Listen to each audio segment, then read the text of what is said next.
रहमतुल्लाहि ताला व बरकातुहू। प्यारे बच्चों, आज हम अपने चैप्टर का अगला हिस्सा पढ़ेंगे। We all missed him greatly. हमने बर्नो को या बाबा को बहुत ज़्यादा मिस किया, याद किया। But in a sense we were relieved. Relieved का मतलब सुकून से रहना, सुकून और आराम। रिलीव माने आराम करना, सुकून के साथ रहना, पुरसुकून होना। तो हमारा बर्नो तो अब घर में नहीं है, तो हम उसको बहुत याद करें, लेकिन इस याद के साथ, सेंस का माने सोच, तो इस सोच के साथ हम सुकून से थे घर पे कि बर्नो बड़ा हो गया था और इतने बड़े जानवर को घर में रखना सही नहीं है। इस सोच के साथ हम घर में आराम से सुकून के साथ रह रहे थे। My wife was inconsolable. Console बोले तो जिसको हम ताज़ियत दे सकते हैं, मतलब मना सकते हैं, ठीक है। तो मेरे बेबी की हालत ऐसी थी कि उसको कोई मना ही नहीं सकता था, ठीक है। She wept eating a thing.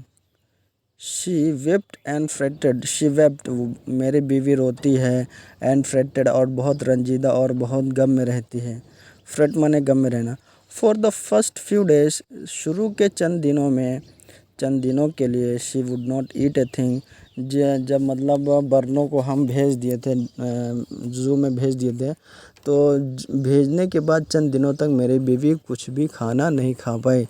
Then she wrote a numbers of letter to the क्यूटर। तो मेरी बीवी बहुत सारे लेटर्स जो है क्यूटर को लिखती है। क्यूटर कौन है, हम बताए थे, ज़ू का जो देखभाल करने वाले रहते हैं उसको क्यूटर कहते हैं। तो मेरी बीवी बहुत सारे लेटर्स क्यूटर को लिखती है। बैक केम द रिप्लाइज, और फिर वहाँ क्यूटर की तरफ से उसका जवाब भी आता है। उसमें क्या लिखा रहता है, जवाब में क्या लिखा रहता है, वेल, आपका बर्नो या तो आपका बाबा ठीक है, बट फ्रेटिंग, लेकिन वो बहुत गम में है, बहुत अफसोस में है। ही रिफ्यूज़ेस फूड टू, और वो खाना भी नहीं खाता है, वो खाने को इनकार कर देता है। आफ्टर डैट, जब ऐसे खबर मेरे बीवी को मिली, तो friends visiting Mysore where begged to make a point of going to the zoo and seeing how Baba was getting along। तो जब भी मेरे फ्रेंड्स मैसूर घूमने के लिए जाते थे, मुसन्निफ़ बता रहे हैं, ऑथर बता रहे हैं, जब भी मेरे दोस्त मैसूर घूमने के लिए जाते थे तो मेरी बीवी उनसे कहती थी, प्लीज़ अपनी गाड़ी का रास्ता ज़ू की तरफ भी मोड़ लेना और वहाँ देखना कि मेरा बर्नो कैसा है, ठीक है। अब इंग्लिश।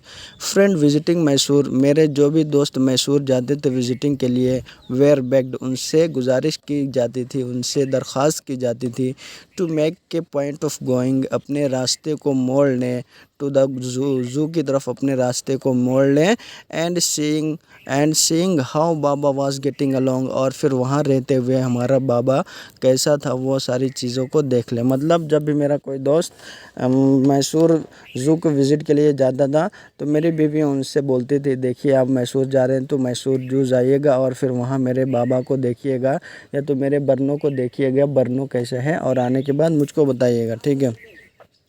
दे रिपोर्टेड दैट, जो भी मैसूर जो जाते थे और बाबा को देखने के बाद आते थे तो वो लोग रिपोर्टेड बताए दैट ही वॉज वेल, बाबा जो है या जो बर्नो है वे ठीक है, but looked very thin and said, आपका बाबा बहुत पतला है और बहुत रंजीदा और बहुत गम में है। All the keepers at the zoo said he was fretting, जो भी ज़ू के कीपर्स थे, कीपर्स का मतलब यहाँ पर हिफाजत करने वाले, जो भी ज़ू के हिफाजत करने वाले थे, वो लोग बोले कि दिन ब दिन जो बाबा है वो पतला होते जा रहा है और दिन ब दिन वो बहुत ज़्यादा गम में डूबता जा रहा है, ठीक है। फॉर 3 months, 3 महीनों के लिए, for 3 months I manage to restrain my wife from visiting Mysore, किसी भी तरह 3 महीने तक मैं अपनी बीवी को मैसूर जाने से मना कर सका। रिस्ट्रेन माने बचाना, मना करना, जाने नहीं देना। तो मुसन्निफ़ बता रहे हैं 3 महीने तक मेरी बीवी जो है ज़ू नहीं जा पाई और मैं उसको ज़ू जाने भी नहीं दिया। Then she said one day, तो 3 महीने के बाद एक दिन मेरी बीवी ने मुझसे कहा, आई मस्ट सी बाबा, मुझे बाबा को देखना चाहिए, मैं बाबा को देखना चाहती हूँ। इधर you take me by car और I will go myself by bus और ट्रेन। आप मुझे एक दिन बाबा को दिखाने के लिए ले जाना चाहिए। अगर आप मुझको नहीं ले जाते हैं तो मैं बस से चली जाऊंगी, वरना मैं ट्रेन से चली जाऊंगी और वहाँ से बाबा को अकेले ही देखकर चली आऊँगी, ठीक है। सो आई टुक हेयर बाय कार। तो जब इस तरह की बात मेरी बीवी बोली कि अगर आप मुझको नहीं ले जाएंगे तो मैं बस से चली जाऊंगी, वरना ट्रेन से चली जाऊंगा। तो मुसन्निफ़ बोलते हैं ये सुनने के बाद मैंने अपनी बीवी को कार से मैसूर ज़ू दिखाने के लिए 3 महीने के बाद ले गया। Friends had conjectured that the bear would not recognize her। तो कंजक्टर माने होता है कयास करना, ठीक है, जिसके बारे में हमें काफ़ी मालूमात नहीं होती तो हम कयास करके बोलते हैं, ठीक है। तो जो हम मेरे दोस्त थे वो लोग बोल रहे थे कि इतना दिन हो गया है, अगर आपकी बीवी वहाँ जाएगी तो जो बियर है, जो बरनो है, जो बाबा है, वो आपके बीवी को नहीं पहचान पाएगा। इतना दिन हो गया है, आपकी बीवी को देखा भी नहीं है। तो इस तरह की बातें वो लोग कयास करके बोल रहे थे, ठीक है। फ्रेंड्स, जो मुसन्निफ़ को दोस्त थे वो लोग फ्रेंड्स हार्ड कंजक्टर्ड, तो उनके दोस्तों ने कयास किया था कि the bear would not recognize her, आपकी बीवी को बियर नहीं पहचान सकेगा। I had thought so too, मुसन्निफ़ बोल रहे हैं मैं भी यही सोचता था कि बरनो जो है या तो जो बाबा है वो मेरी बीवी को नहीं पहचान सकेगा। बट लेकिन while she was yet some yards from his cage, Baba saw her and recognized her। लेकिन जैसे ही मेरी बीवी बाबा से चंद गज़ दूरी थी, यार्ड्स का मतलब गज़ ज़िरा, जिसको अरबी में ज़िरा कहते हैं, ठीक है। जैसे ही मेरी बीवी बाबा से थोड़ी गज़ों की दूरी पर थी, वैसे ही बरनो मेरी बीवी को पहचान गया और वो खड़े हो गया। देखिए बता रहे हैं, but while she was yet some yards from his cage, जैसे ही मेरी बीवी बरनो के पिंजरे से थोड़ी दूर पर थी, उस बाबा सो हेयर, बाबा ने मेरी बीवी को देख लिया एंड रिकग्नाइज्ड हेयर, और फिर मेरी बीवी को बाबा ने पहचान लिया। ही हॉल्ड विथ हैप्पीनेस, हॉल का मतलब होता है भौंकना, ही हॉल्ड विथ हैप्पीनेस, वो खुशी से भौंकने लगा। And he stood on his head in delight, और फिर वो खुश होकर अपने सर के बल खड़ा हो गया, मतलब पाँव पे नहीं सर पे खड़ा हो गया। For next 3 hours she would not leave the cage, और फिर जो 3 घंटे विजिटिंग के थे, 3 घंटों तक मेरी बीवी बरनो के पिंजड़े से नहीं हटी। 3 घंटों तक मेरी बीवी पिंजड़े के पास ही थी, ठीक है। कहाँ गया यार? For next 3 hours she would not leave the cage. She gave him tea, lemonade, cake, ice creams and what not। मेरी बीवी ने बरनो को दिया, क्या दिया? टी दिया, लेमनेड, इसी तरह क्या बोलते हैं, लेमनेड का मतलब होता है लेमन का जूस दिया, केक्स दिया, आइसक्रीम दिया, एंड वाट नॉट का मतलब और क्या क्या नहीं दिया, मतलब बहुत सारी जो भी चीज़ उसके पास थी वो सारी चीज़ बरनो को खाने के लिए दे दी, ठीक है। देन क्लोजिंग टाइम, अब मतलब 3 घंटे के बाद वहाँ पर क्लोजिंग टाइम हो गया, मतलब 4 बज गया था, अब क्या ज़ू बंद करना चाहिए। Came and we had to leave, मतलब क्लोजिंग टाइम आ गया, अब हमको वहाँ से जाना चाहिए था। माई वाइफ क्राइड बिटरली, मेरी बीवी बहुत सख्त रोई, बिटरली मतलब बहुत सख्ती से रोई। बाबा क्राइड बिटरली, इसी तरह बाबा जो हमारा बरनो था वह भी बहुत रोया। Even the harden cuter and keepers felt depressed, harden cuter मतलब जालिम, हार्डन मतलब जालिम, मतलब वहाँ का जो क्यूटर था, वहाँ का जो देखभाल करने वाला था वो बहुत जालिम था, और फिर वहाँ के जो काम करने वाले थे वो लोग भी, मतलब ये जालिम नाजिम, वहाँ का जो देखभाल करने वाला था वो बहुत सख्त था, बहुत कमीना था। तो वो और जो उसके काम करने वाले थे वो लोग भी बहुत अफसोस किए, जब यानी हमारा बाबा और फिर ये मुसन्निफ़ की बीवी दोनों अलग होकर जा रहे थे, तो दोनों में बहुत ज़्यादा रो रहे थे और दोनों बहुत अफसोस में थे। ये सारी चीज़ देख रहे थे कौन लोग? जो वहाँ ज़ू में रहते थे और इसी तरह जो वहाँ पर काम करते थे। तो ये दोनों की जब क्या बोलते हैं अलग हो रहे थे तो सब लोग देखे और सब लोग अफसोस भी किए, ठीक है। As for me, I had reconciled myself to what I knew was going to happen next.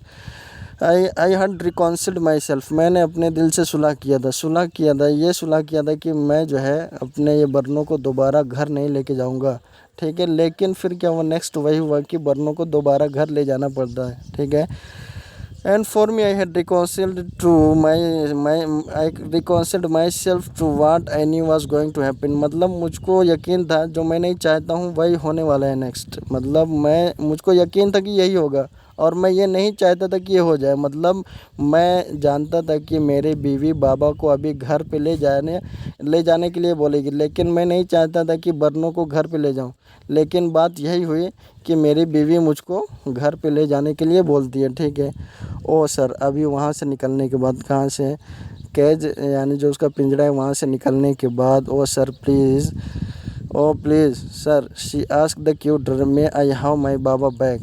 मतलब मेरी बीवी जो है वो क्यूटर, देखभाल करने वाले से बोलती है, पूछती है कि मेरा बाबा मुझको वापस मिल सकता है क्या।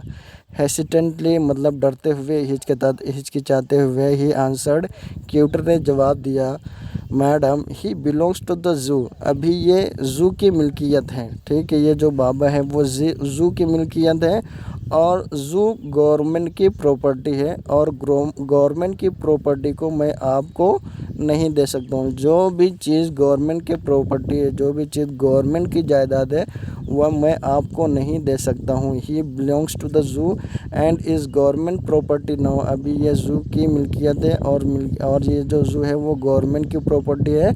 I can not give away government property, इसलिए मैं गवर्नमेंट की जो भी चीज़, गवर्नमेंट की जो प्रॉपर्टी है वो मैं आपको नहीं दे सकता हूँ। बट लेकिन if my boss the superintendent of Bangalore agrees, certainly you may have him back. लेकिन एक रास्ता है, वो रास्ता ये है कि मेरा जो बॉस है वो कहाँ पर रहता है, बेंगलोर में रहता है, जो इस बेंगलोर ज़ू का सुप्रिटेंडेंट है। अगर वो चाहे, अगर वो मान ले कि मैं आपके बाबा को वापस दे दूं, अगर वो मान लेता है तो आप इस बाबा को या तो बर्नो को दोबारा वापस ले सकते हैं, ठीक है। There followed the return journey to Bangalore, और फिर वहाँ से हम वापस बेंगलोर आए। And a visit to the superintendents Bangalore, और फिर हम बेंगलोर वापस आने के वक्त हमने सुप्रिटेंडेंट, जो क्यूटर का बॉस रहता है, उसके घर पे भी जाते हैं, उसके घर की भी ज़ियारत करते हैं, ठीक है। ए टीयरफुल प्लीडिंग, मेरी बीवी रोते हुए दरख्वास्त करती है सुप्रिटेंडेंट से, बाबा एंड आई आर बोथ फ्रिटिंग। मैं और बाबा जो है वो दोनों दिन ब दिन बहुत ज़्यादा गम और अफसोस की ज़िंदगी गुजार रहे हैं, ठीक है। फॉर ईच अदर, हम आपस में एक दोनों के लिए बहुत रंजीदा हैं, बहुत गम है, बहुत अफसोस करते हैं। Will you please give him back to me, क्या तुम मेरे बाबा को मुझे वापस कर सकते हो। He was a kind hearted man and the consented. वो जो सुपरिटेंडेंट था वो बहुत नरम दिल का आदमी था, और वो मान गया, ठीक है, आप अपने बरने को वापस ले सकते हो। नॉट ओनली दैट, इतना ही नहीं, but he wrote to the curator telling him to lend us a cash for transporting the bear to Bangalore. सिर्फ इतने, मतलब सिर्फ देने की इजाज़त ही नहीं दिया, साथ में एक लेटर लिखता है। ये जो सुपरिटेंडेंट रहता है वो एक लेटर लिखता है। उस लेटर में क्या रहता है, ही रोट ए लेटर, वो एक लेटर लिखा है तो क्यूटर के लिए एक लेटर लिखा है। उसमें बोलता है, लेंड अस ए केज, हमको एक पिंजड़ा उधार दे दो, या तो भाड़े पर हमको एक केज दे दो, for transporting the bear Bangalore, ताकि हम अपने बियर को सही सलामत बेंगलोर ट्रांसपोर्ट कर सके। इस तरह का लेटर भी कौन लिख के देता है, हमारा सुपरिटेंडेंट, ठीक है। आज के लिए इतना काफ़ी है, और फिर जो आप लोग को नए अल्फाज मिले वो आप लोग लिख कर मुझे भेजना है, और इंशाल्लाह क्वेश्चन भी होगा, ठीक है। अस्सलाम वालेकुम व रहमतुल्लाहि ताला व बरकातहू।